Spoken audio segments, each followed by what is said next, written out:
seconds for a few more people to log on.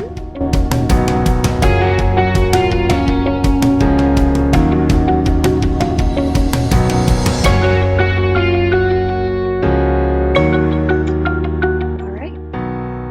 Good afternoon, everyone, and welcome to this Horizon Series webinar. LRIC initiated this series of webinars as part of our mission to help create a better future for the livestock value chain. Innovation is all about incremental improvement, and we believe that the topics covered in this webinar series are having and will have direct impact on the future of Ontario's livestock sector. During the presentation, please send your questions along using the Q&A function at the bottom of your Zoom window, and at the end, we will bring these forward for discussion with our speaker following the presentation. Today, we are pleased to welcome Dr. Anna Kate Shoveler as our speaker. Kate worked in the pet food industry from 2007 to 2015, helping to develop foods with better availability of protein and energy. In industry, she led and managed scientific investigations and communicated results to better the lives of companion animals through the improvement of the products they eat. Her current research provides information for feed manufacturers and for others who work with animals to improve the health and welfare of pets and livestock. Kate will discuss how the pet food industry alters ingredient use in animal agriculture and what the livestock industry can learn from the pet world. Kate is LRIC's comparative nutritionist expert. Take it away, Kate. Great. Thank you very much for that kind introduction and for the invitation to come and speak to LRIC's audience today. So I'm Kate Shoveler, and I'm a professor and the Champion Pet Foods Chair in Canine and Feline Nutrition, Physiology, and Metabolism. As a point of disclosure, I have received grants from both private and publicly owned pet food companies, ingredient companies, and also provincial and federal funding agencies. I was employed at P&G from 2007 to 2014 and Mars Pet Care from 2014 to 2015. I'm currently an unpaid member of Trow Nutrition's Companion Animal Board and a paid consultant for Champion Pet Foods. I would like to acknowledge that I currently live and work in the city of Guelph, which resides on the treaty lands in the territory of the Mississaugas of the Credit. I grew up in Cayuga in Howden and Norfolk County on the banks of the Grand River and home to the Six Nations of the Grand River, which unifies all Haudenosaunee peoples under the Great Tree of Peace. I offer my ongoing commitment to meaningful reconciliation work to the First Nations, Inuit, and Métis peoples whose loved relationship with the land are time honored. So today I am going to provide two examples where I believe that the livestock industry may learn from the world of pets. So first, I want to focus on who the real key opinion leaders are and how they shape what we provide for food for our dogs and cats. To give you a little bit of perspective on the size of the pet food industry, globally, the pet care market, which also includes toys, supplements, and treats, has grown to $261 billion in 2022, which is up from $245 billion in 2021. This is underpinned by a really strong compounded annual growth rate, which will catapult the figure of the pet care market globally to $350 billion by 2027. Many people have said that the pet care industry is recession proof, and indeed we do not see a decrease in expenditures for pets during recessions. And to put it in perspective in terms of another industry that I picked for a reason, which is the toy industry, the pet care market is approximately 3 to 4 times the size of the global toy market. Now, when we think about the particulars on the Canadian pet food industry, in Canada, cat food had a 1% value growth and a 3% volume growth with sales of $724 million. And dog food was a 4% value growth and a 2% volume growth with sales of 1.1 billion. And this was for the 2018 year. Now, the difference in value growth and volume growth when we think about cat food and dog food is the fact that the dog food market has grown predominantly in the premium and super premium category, which comes at a much higher cost at a much lower volume than the cat food industry. Globally, we tend to see cat and small dog as the largest growth opportunity in developed countries, and all dog in developed country or in developing countries. Now, while we, and I mean myself and members of the pet nutrition community, need research to support the diets and health of pets, we need to also understand how society views the work that we do and how we work within those belief sets. Over 50% of the pet owning population would be considered pet parents, and they believe that their dog and cat is a member of the family. This is exemplified by the photos that I have here on the slide. Furthermore, this same segment also believes that we have an obligation to provide the best standard of care for dogs and cats that we are capable of. This also translates into what society believes that we should eat. And I'm going to come back to this in the second part of my presentation, but McKendry and colleagues recently surveyed North Americans, so both Canadians and American citizens, and found that indeed society does not want nor believe that others, and I'm not saying themselves, but others should eat dogs, cats, and horses. So in North America, there's a very large population that does not want to see them ever used as a food source. Intermediate, and here's a watch out, are rabbits, sheep, and goats. And then those are all in contrast to beef, chicken, and turkey. And those three agricultural commodities are similar to people's feelings about eating both shellfish and finned fish. A further dive into the pet food industry, and we can see what consumers value and what they expect. While many veterinarians work towards making health-based options for the animals that they serve, only 15% of our pet food consumers are actually looking to provide the best science-backed health brands. In contrast, the largest segment of the consumer segmentation is the food equals love category. And as such, the majority of marketing and advertising is spent on establishing the belief that the brand promotes the bond that the owner has with their dog and or cat. This is exemplified by the photo that I have here of Canada's own Origin brand, which has a dog and their owner in a very loving type of position, okay? And this helps to promote that feeling that that brand supports that food and love idea, supports your other beliefs. Indeed, this brand also caters to saying that they provide the best ingredients possible. They also have a sustainability approach. So they also try to source local ingredients. And these kind of come together for that whole food equals love, and really thinking carefully about what the food that you're selecting means about your own personal moral compass. Now, not surprisingly, innovations around consumer demand in the pet food industry predominate.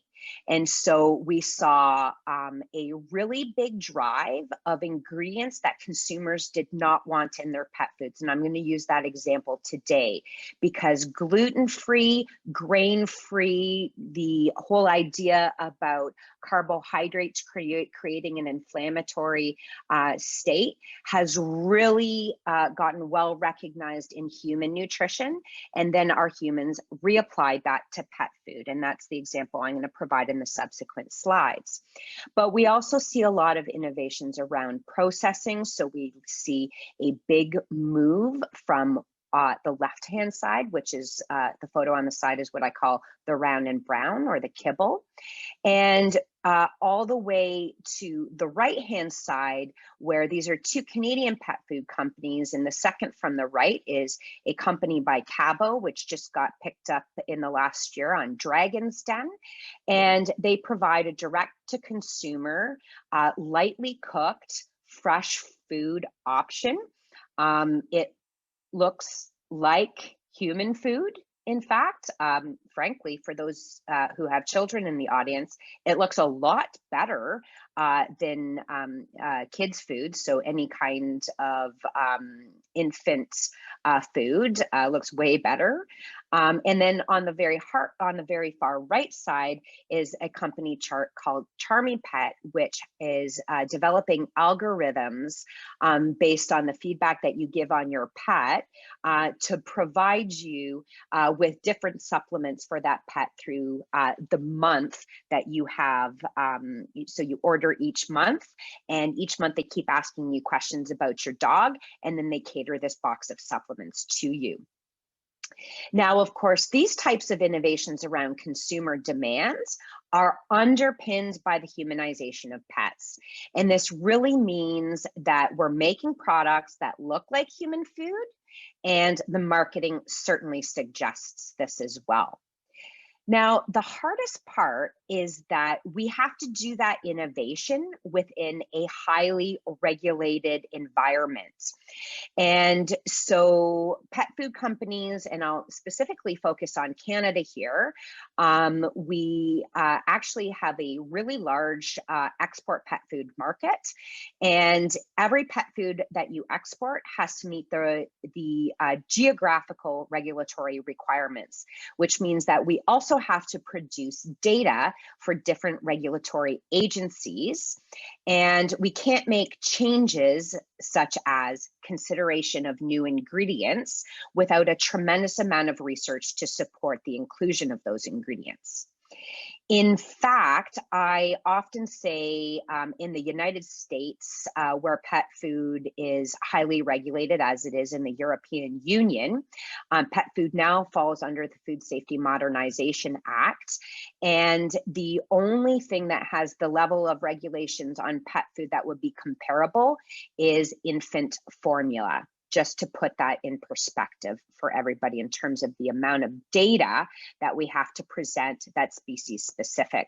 So we have to do all of this work in an animal that people now consider a family member. And I'll talk about that in the second part of the presentation. So this really leads me to the ingredient debate. And this really started really launching about 10 years ago when the FDA started to implement the Food Safety Modernization Act, which aimed to apply the same standards to pet food as human food, and to prevent contamination, to avoid things like the 2007 melamine recall in the pet food industry, where Chinese companies were adding melamine, which has a high level of nitrogen, into wheat gluten.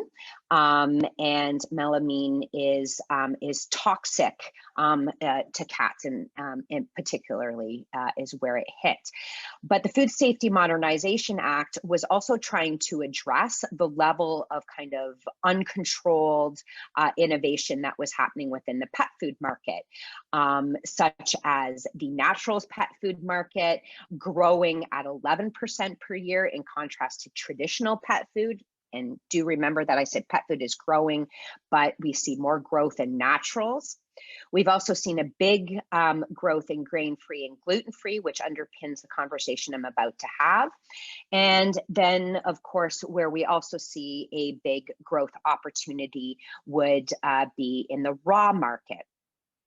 Now, these are things that the consumer is demanding because of that humanization of pets. And so I hear a lot, well, if I wouldn't want to eat it, or if I wouldn't want to do that exercise, why would my pet want to? So these types of innovations, this really high growth rate of the sector and the humanization really led to a number of veterinarians reporting that more dogs were presenting with secondary dilated cardiomyopathy, which means that while genetic DCM or dilated cardiomyopathy is the most common, DCM can also be caused by nutritional deficiencies, such as the well-recognized association with taurine deficiency, causing dilated cardiomyopathy that can then be corrected with a diet change. I've been highly involved in producing research to understand the safety of including pulses, which is what was added to grain-free pet foods when grains were removed to support the extrusion process. Now, this DCM, I call it the DCM saga, continues today, and the pet food industry is continuing to supply grain-free products, and veterinarians are continuing to suggest against feeding grain-free products, and specifically those that include pulses. So the popular press really jumped on this FDA investigation with concrete conclusions as to the cause and effect of feeding dogs pulse-containing foods. And this continues to confuse practitioners, breeders, pet food companies, ingredient suppliers, animal scientists and nutritionists, and the pet owner. Overall, this has distracted researchers from true innovation in this field when we all turn to a single issue because of the impact that it's having on a sector. But alongside this occurring, we have also had an increasing demand for vegetarian and vegan foods and enhanced environmental sustainability demands. So to meet those demands, we have to use pulse ingredients because pulse ingredients also tend to bring a large amount of protein in them. So if you remove animal protein, you have to then turn to getting your protein from legumes, or in this case, pulses, which are dried beans. So this is causing a huge tension in the pet food industry, and it's directly positioned against a group of veterinarians. But I truly think that we can do better by ensuring that we have more transparent and authentic debates that are also respectful and data-driven.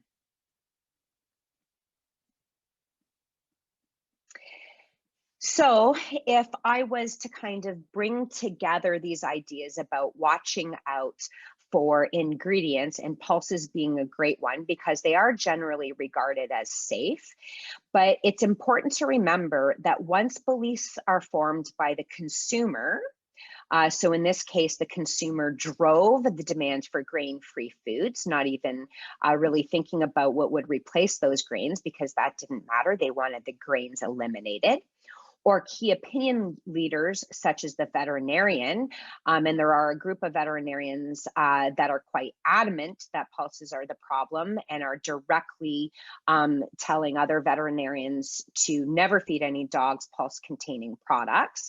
These beliefs are very difficult to change. So my advice would be that you understand consumer demand and you think about these as you put together your overall strategy. So don't get too distracted. While the DCM saga has taken over a large proportion of my research strategy, I have attempted to ensure that I really keep my discovery work on track and separate from the work that we're doing around canine dilated cardiomyopathy. The other thing is that we need to watch societal and consumer demand and predict possibly about what they're going to start to demand in your own sector. But don't let it don't let that work go when you get distracted from those short-term fires. So whether I was running a research organization, so I do have students, as an example, working on short-term problems. I also have students working on long-term problems. So in the last half of my presentation, I really wanted to talk about my cat colony and how hard it has been to actually keep this colony running. So why do we use animals for research? Well, we need animals for research because we have to generate species-specific data. But we also need to consider the ethics of how we generate that scientific data, or we will lose public and industrial support. So the easiest and kind of most dramatic thing I can say here is I do no terminal work. And the reason I do not do terminal work is I would cease getting money from a lot of pet food companies. Despite that, we could have a long conversation about what the value of some terminal work in some extreme cases may be. We also have to remember that our own ethics and our own education about animal welfare will predict our opinion on sound science. And so I do get a lot of behavior and welfare questions on publications, but I get a tremendous amount of them at the animal utilization protocol level, which is what you do to get approval before you move forward with animal research. We also have to remember that there are major cross-cultural differences in attitudes to animals, and these will have implications for concerns and actions relative to our use of those animals and how we support their quality of life. Now, of course, our goal in innovation for pets is to improve their health and well-being, but we want to do that with an evidence-based framework. And so what this really means is we shouldn't be making changes in the pet food industry. And I use the ingredient because now what we're doing, because of the concern about pulses, is that we're doing a lot more research when we look at the safety and efficacy of different ingredients. And most importantly, that provides evidence that not only are these ingredients digestible and absorbable, but they're safe not only in the short term, but in the very long term.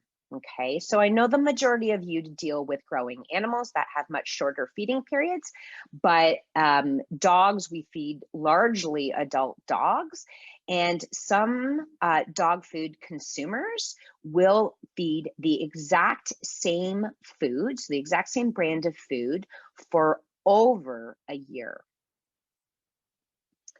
Now, when we're thinking about research in dogs and cats, and this is specific to cats, we really thought about four things. So we thought about, well, how do people value cats in society? What is the harm that will be incurred by the cats in our research program? And how do we track that and the number of cats that we use? The value of the information that the cats will produce to support the health and well-being of the global feline population, and the quality of life in our own cat colony. And I'll talk to you about many of these as we go through. So when we started to put our cat colony together, we really relied heavily on some aspects of societal beliefs as published by Burr and colleagues in 2016.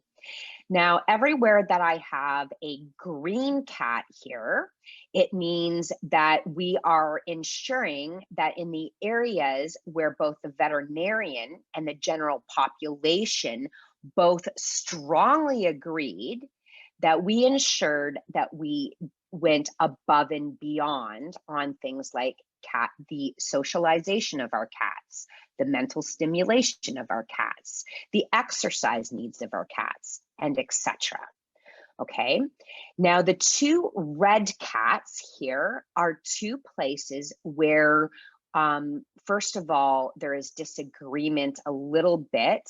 So one example would be that veterinarians disagree that cats need access to the outdoors, and the population agrees a little bit more with that. Now, first of all, there was a discrepancy, but second of all, if you are aware of any of the policies and procedures at the University of Guelph, the idea of cats having indoor and outdoor access is not supported. And in fact, because we're public campuses, we have to also ensure the health and safety of our dogs, cats, and other research animals, and we largely have them in secured buildings. So the only thing that we don't do in our cat colony is outside access, and there are good reasons for that. So let me tell you about a couple interesting things that popped up that you might want to get ready for when you're doing research on other animals. So myself and a close colleague of mine, Adroni Verbrugge, put our heads together because we wanted to jointly purchase these cats, and we bought 16 purpose-bred male cats from Marshall Bioresources, which is a Class 4 USDA breeder. We purchased kittens as well, so they were 2 weeks post-weaning. And this allowed us to ensure genetic homogeneity, and that then allowed us to reduce the number of animals that we needed for the studies that we do. The other thing is that by bringing in kittens, we ensured that all of our cats experienced the same environmental history, and that helped us eliminate their previous experience as a confounding factor. Now, one thing here too is that when we were trying to decide about these 16 cats, notice at the top that we decided to buy all male cats. One of the reasons why we decided to buy male cats is that they are more prone to obesity than female cats, and they also seem to present with more comorbidities than female cats. So I put my first NSERC proposal together, and it was quickly flagged for EDI incursion. So I needed to include, and so for those of you who aren't aware, EDI is equity, diversity, and inclusion. We specifically apply this to a lot of the approaches that we take with humans, right? So this is really about not equality, but equity. So removing barriers so everyone has access to succeed. However, this was in focus to our cats. And so I added, when considering EDI in our experimental design and properly balancing these with animal care guidelines, we have chosen to limit our colony to one sex and one age group to allow us to reduce our animals utilized and meet the needs to reduce, refine, and replace. Furthermore, management of a colony of cats is difficult, and mixing different sexes and ages poses many potential animal behavior problems that would result in exclusion from studies.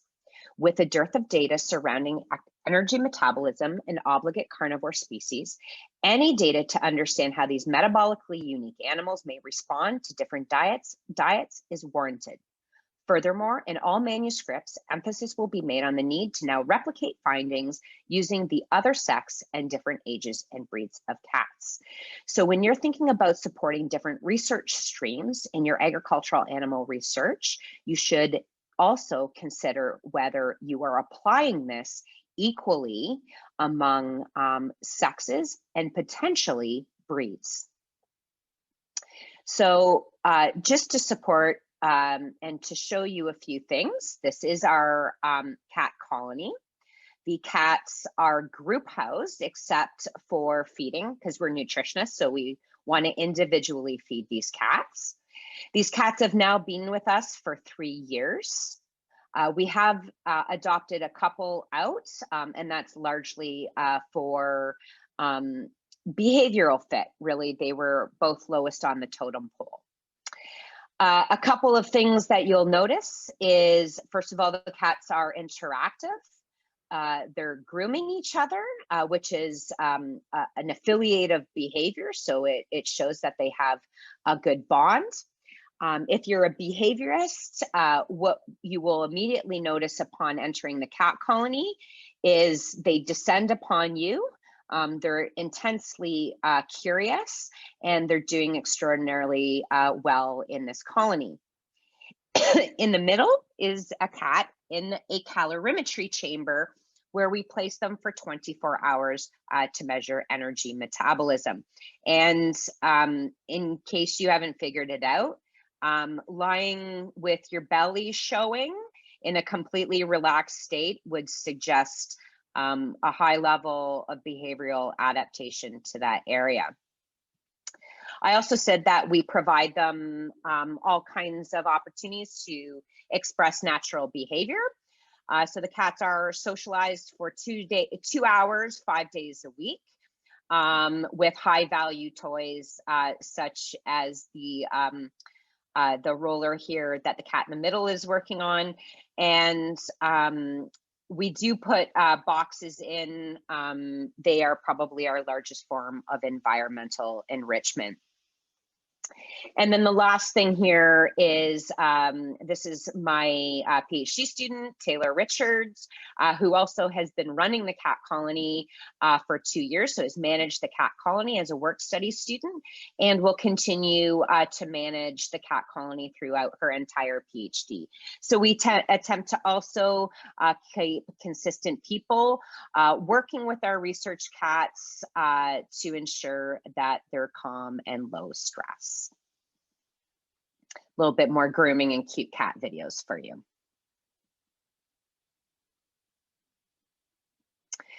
So that goes over tremendously well with the public and with the Animal Care Committee.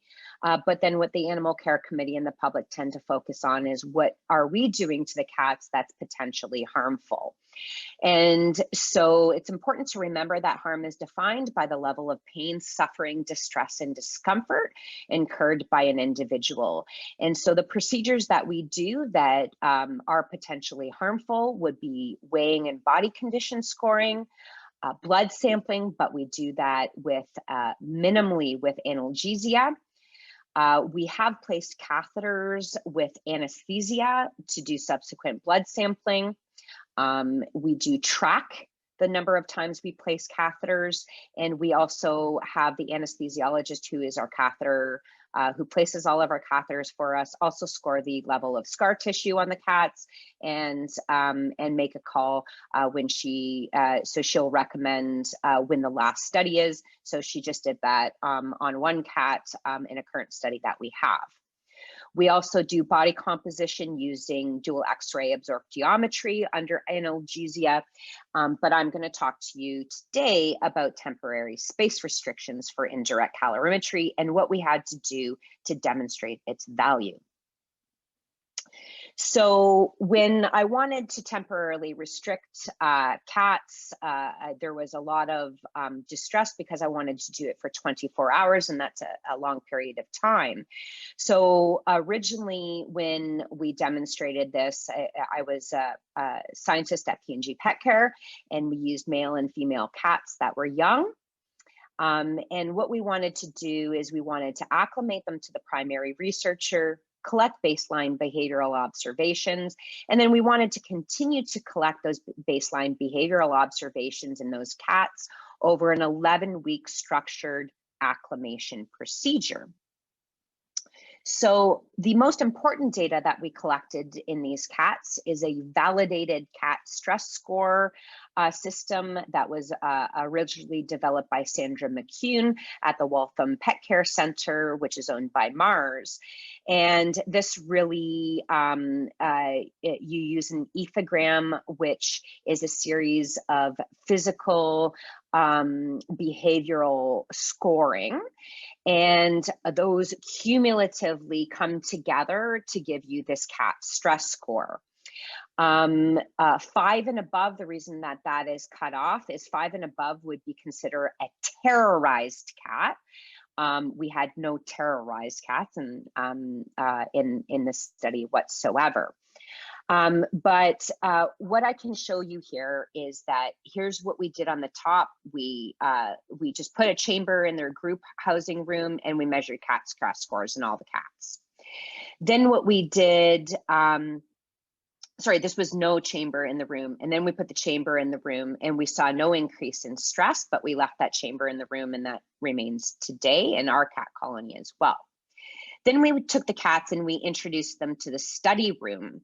And we also took measures at, so this was increasing amounts of time within each bracket.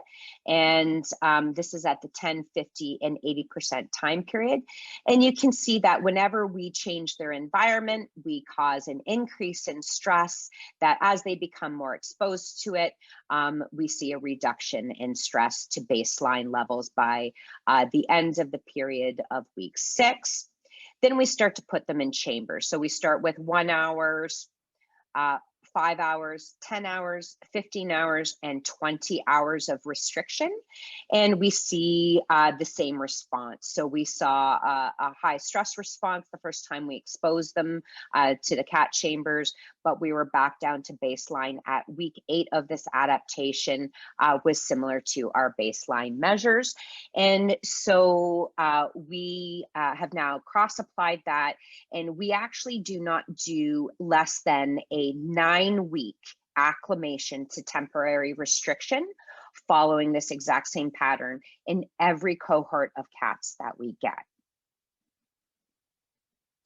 So we now also keep exposing the cats to this temporary restriction because we use it a lot. And this has helped us reduce the number of cats we needed because we get less variable responses. And it also improves our replication of our studies. This is a great benefit to the time that research animals spend in a research environment. Second, we refined this by ensuring that we had a homogeneous set of cats, which also included that single sex collection. Fourth, we spend a significant amount of time in training our animals. And we also do this as well for blood sampling, and we also train the cats for transport. Now, overall, when we have this really great trained cohort, this means that we reduce the total cost of cat purchases as well. In addition to our training procedures, it would be not surprising to you that we have high quality veterinary care. We have very consistent routine staffing. We have an abundance of resources. So we have more litter boxes than cats in the colony, as one example. And we have more hide boxes than cats in the colony as well. When anything is happening in the colony that could be stressful. So a great example is when physical resources comes in and does improvements and makes tons and tons of noise right outside of the cat room. We also use feely away in these situations, and we try to also ensure that they're not on study. We also have a high level of enrichment that I hope that I showed you in those videos. We behaviorally acclimate the cats to novel procedures such as temporary restriction, and we have very planned human-cat socialization. But this costs me a lot of money. I employ a lot of people, and I run a very active volunteer program to meet these needs. So, what does this possibly mean to you in the livestock sector? Well, remember, welfare implications are developing. They are developing, and they are developing quickly in our information generation. So as animal needs and behavioral complexity become better understood, our perceived obligations our perceived obligations change, and animal welfare becomes a point of social debate. So I do believe that we're going to start to see an increased demand for higher levels of enrichment in the management of agricultural animals and in our research animal designs. Now, this is also underpinned by certain parts of society, so it's important to remember what your implicit bias may be when you approach any of these. I grew up in a largely agricultural county. And people from rural areas in these agricultural areas who have more farming experience view welfare more positively of farmed animals. However, we all know people are moving out of those rural areas and are more so urban.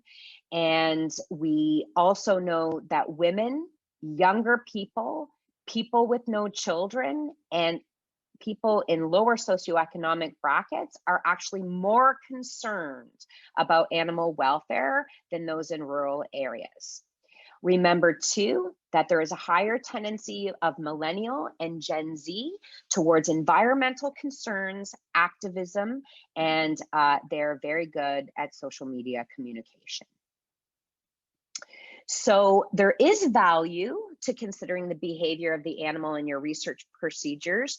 And I would say when we think about that applying to agricultural animals, that doesn't just mean research on agricultural animals, that also means by default farm management. So you also have to start thinking about how you train your animals to research and management requirements. And that includes everything from an environment such as temporary floor space restriction to procedures such as blood sampling. And overall, when you're thinking about these changes in management, how will you demonstrate that your science is valid to society? Overall, remember that having a bond with companion animals is priming people to worry about welfare in other species and to feel a greater sense of moral obligation to animals and an increased sensitivity to well-being issues. So get ready, because my most recent foray was a few hours with animal care, justifying my cat colony. And so I called this the catwalk. So you may too need to strut the catwalk.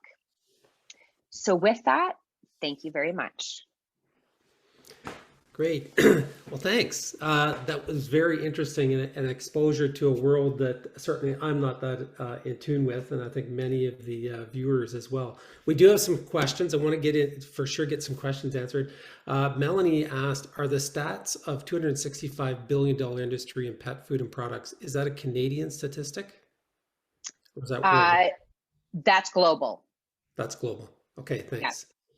Yeah. So we're about 2 million in Canada. Okay, thank you. Sorry, 2 billion in Canada. I got to get the numbers right here. 2 billion in Canada. Okay. Someone asked about, do you see One Health becoming more prevalent in the pet and companion animal world? That's interesting. That thought went through my mind. And also when you think of the three circles, humans, animals, and environment, you've raised the question in my mind, where do pets fall? Which circle do they fall into? So maybe your thoughts on One Health and where that takes us. Yeah, that is a really, really broad question. So let me try to parse out it a little bit. So absolutely, One Health innovations will be coming into pet. If I think about it, if I think One Health first as all the disciplines coming together to answer a question, and I see this really being supported. One of the problems that I have in the pet food industry is, frankly, there are way too many secrets. The best way to get beyond people not getting information out is to ensure a more open science type of approach. So as an example, registering clinical designs prior to executing them. So rather than sharing your science post, share your science pre. So I know, and it's important to scientists as well, right? If you're 2 years into answering a question and I'm just proposing it, I'm about to completely waste my time. But if I knew that you were already looking at that, then I could build on it as an example. So open science would help us be much more efficient with our science, but it would also help us be more collaborative with other individuals. So, geneticists working with nutritionists, and pathophysiology working with nutrition, and the list goes on and on. Now, when we think about One Health in terms of animals, humans, and the environment, I think that we can't move forward with One Health without including pets in the household. And that's because they affect our own physiology, is the first part. The second part is we affect everything that they're doing because we control it. And it is a huge industry that has historically used waste products and is now moving towards competing with the human food chain. So we have a lot of companies that want to do human grade pet food. And by the way, human grade does not mean better nutritional quality, right? So this kind of, those pictures that I showed you about, that's really this demand. Those companies are all using human grade, which is actually in opposition to environmental sustainability, right? The other thing that we never consider is the impact of pet ownership on the environment, right? Where do we put all of this dog feces? As people, I live in the city of Guelph. Where do we put it? It's going en masse into landfill, a ton of it. And we feed them very high protein diets, which means they excrete a lot of nitrogen and phosphorus, which is what is included in environmental restrictions in the European Union, as an example. So this is where you start to see I think there's going to be back and forth between all of our sectors. Right? So how do we mitigate nitrogen excretion by the dog? Well, I know how, but it's not what the consumer demands right now. But the consumer doesn't see that their demands for certain food products means that their dog is having a bigger impact on the environment than it could have, as an example. That might have posed more questions than answers, Mike, but. Well, it introduces the concept of balance, and one thing I really struggle with on the livestock side of things is any sense of balance at this point. I really worry that we're all humans, and that old saying, if you hear something 7 times, you'll start to believe it. Well, what are people hearing over and over and over again? We should get rid of all livestock. Cows are the new coal. There's no sense of balance of nutrition. Making use of non-usable resources, etc. So the whole issue of balance, I think, is it's there in pets that I hadn't thought of, but it's something I worry greatly about in livestock. I'm not sure how we start to regain some balance. Yeah, well, and I think that it's, the thing from the ingredient that I talked about at the beginning was, part of the balance has to be from having both long-term strategies and not getting distracted with the fire, because it's super easy to get sucked into fighting the fire. It's the whole, when I got involved in the DCM saga, I actually had to remove all social media from anything but my computer. And the reason being is I was getting sucked in to explain when people would say things, because I had a very different opinion about pulses. I had a very different opinion about whether the problem was an ingredient or whether it was nutrient balance. I'm a nutritionist, so I said, this isn't about nutrients. We have imbalanced diets because there are some bad nutritionists out there that are putting ingredients together and not looking at the balance of nutrients. And that's what we need to look at. But I will tell you that I got sucked in, and I felt like I needed to keep explaining to people and sharing science and trying to make them see my point. And I was spending time fighting a fire while I ignored some of these things that had long-term impact on dog and cat health. And you have to personally strike a balance there and not get sucked into the short-term drama. Mm-hmm. We have one more question. What is the role of prebiotics in pet nutrition, and what is the pathway to regulatory approval? So we have a lot of prebiotics that are approved. So I would say that the pet food industry relies heavily on beet pulp and then some specific oligosaccharides, so fructo and mannose oligosaccharides. But we've seen a lot of ingredients come into pet food that meets the prebiotic definitions, such as chicory root, which is a source of inulin, which I don't like. That's the one that gets rapidly fermented. Don't take inulin unless you want to empty rooms. So there are a lot of approved prebiotics in pet food. And the biggest reason for that is it's either how your pet looks and smells and behaves. That's one of the first things people notice. And the second thing, poop. Dogs, poops getting picked up, cats, poops getting scooped. Direct insight into the health of the pet. And so making sure that they have a healthy gastrointestinal tract is a big consumer desire. So there's quite a few prebiotics. There's symbiotics, and there's also a number of approved and good probiotics. And we're seeing entry of things like organic acids to improve gut health, and a lot of focus on digestibility, so maximizing the digestible content of the foods as well. Well, thank you very much. This has been really insightful. Certainly raised lots of questions, and I think we do need to keep looking sideways at other industries to see where we might be going in livestock. So thank you very much. Our next webinar, I want to make people aware, is related to data. Simple answer, but what's the question? There's that old saying that if you have a hammer, everything looks like a nail. And to some extent, I think maybe that's what's happening with this digitization of agriculture. There's grand vision, but it's not answering the simple questions yet at this point. That webinar will be June 16th at the usual time. And we will be glad to have two speakers that day, Karen Hand and Martin Gooch. So with that, we'll sign off. Thank you very much for joining, and have a great day.